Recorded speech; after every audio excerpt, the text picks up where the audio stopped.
नमस्कार दोस्तों, हमारे चैनल ज्ञान वचन पर आपका स्वागत है। आज हम आपको सुनाने वाले हैं अच्छा और बुरा व्यक्ति की प्रवृत्ति। लेकिन सवाल यह है कि क्यों और कैसे कोई व्यक्ति अच्छा या फिर बुरा बन जाता है। वहीं इससे भी जरूरी चीज यह है कि अच्छा इंसान कैसे बने। आज संसार में चारों ओर बुराई ही बुराई है। दंगे फसाद, लड़ाई झगड़े, हत्या और आपराधिक कामों से जुड़ी खबरों की कोई कमी नहीं है। इसका कारण है इंसान का बुरा बनना। जब इंसान की प्रवृत्ति बुरी हो जाती है तो संसार भी बुराइयों से भर जाता है। गौतम बुद्ध की इस कहानी से जानेंगे क्यों कोई व्यक्ति बुरा बन जाता है और बुरे काम करने लगता है। साथ ही इस कहानी में जानेंगे कैसे बने अच्छा इंसान। उससे पहले हमारे चैनल को सब्सक्राइब जरूर कर देना और पूरा वीडियो जरूर देखें। एक गांव में एक शातिर चोर रहता था। पूरा गांव उस चोर के बारे में जानता था, लेकिन इसके बावजूद भी कोई उसे पकड़ नहीं पाया। उस शातिर चोर ने अपना संपूर्ण जीवन चोरी करने में लगा दिया। इतना ही नहीं, आसपास के गांव और नगर में भी उसकी बराबरी का कोई चोर नहीं था। चोर का एक बेटा था जिसे वह अपनी तरह ही शातिर चोर बनाना चाहता था। इसलिए वह अपने बेटे से हमेशा कहता था कि कभी किसी साधु या सन्यासी के उपदेश को मत सुनना। यदि कोई कुछ कहे भी तो अपने कान बंद कर वहां से भाग जाना। बचपन से ही उसका बेटा अपने पिता से इन्हीं बातों को सुनता आ रहा था, जिस कारण ये बातें उसके मन में बैठ गई थीं। ऐसे में बड़े होकर बेटा भी अपने पिता की तरह शातिर चोर बन गया।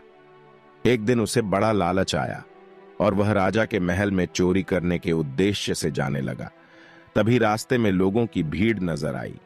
चोर ने देखा कि लोग एक सन्यासी के चरणों में गिरकर उनका आशीर्वाद ले रहे हैं।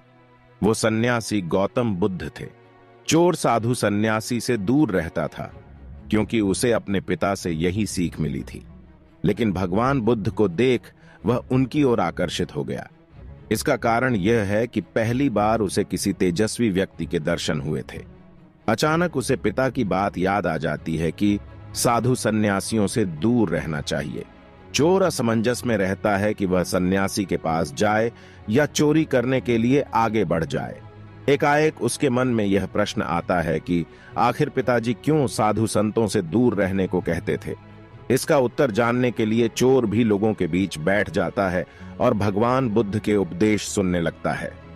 बुद्ध लोगों को झूठ बोलने की व्यर्थता और विश्वासघात के बारे में बताते हैं। उपदेश समाप्त होने के बाद सभी लोग अपने घर लौट जाते हैं और चोर भी चोरी करने के लिए महल की तरफ निकल जाता है।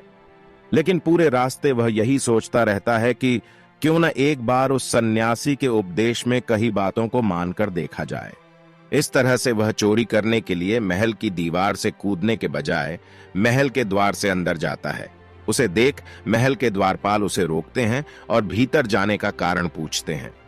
चोर कहता है, मैं चोर हूं और महल में चोरी करने जा रहा हूं। द्वारपाल उसकी बातें सुनकर हंसने लगते हैं और कहते हैं, जरूर यह महल का सेवक या नौकर होगा और हमसे मजाक कर रहा है। यह सोचकर वे उसे महल के अंदर जाने दे देते हैं। महल जाने के बाद चोर खजाना रखे तिजोरी के पास पहुंच जाता है और तिजोरी को तोड़कर धन और आभूषण को पोटली में भरकर भागने लगता है। तभी उसकी नजर महल के रसोई पर पड़ती है। रात होने के कारण सभी सो रहे होते हैं और रसोई में कोई नहीं रहता है। चोर को जोर की भूख लगी थी, इसीलिए वह रसोई में जाकर पेट भर खाना खा लेता है। इसके बाद चोर वहां से जाने लगता है। तभी उसे बुद्ध के उपदेश में सुनी दूसरी बात याद आती है कि जिसका नमक खाया है उसके साथ कभी भी विश्वासघात नहीं करना चाहिए। चोर सोचता है, मैंने इस महल का नमक खाया है, ऐसे में इनका धन चोरी कर मैं इनके साथ विश्वासघात करूंगा। इसीलिए चोर चुराए हुए धन को रसोई में ही छोड़कर जाने लगता है। महल के एक व्यक्ति की नजर चोर पर पड़ जाती है और वह शोर मचा देता है, जिससे महल के लोग चोर को पकड़ लेते हैं और राजा के पास ले जाते हैं। राजा चोर से पूछता है कि जब तुमने चोरी कर ली थी तो फिर इसे छोड़कर क्यों जा रहे थे। चोर कहता है, एक सन्यासी के उपदेश के कारण। चोर की बात से राजा प्रभावित होते हैं और उससे कहते हैं, अगर तुमने ऐसे उपदेश बचपन से ही सुने होते तो तुम कभी चोर बनते ही नहीं। इतना कहकर राजा ने उसे कोई सजा नहीं और छोड़ दिया।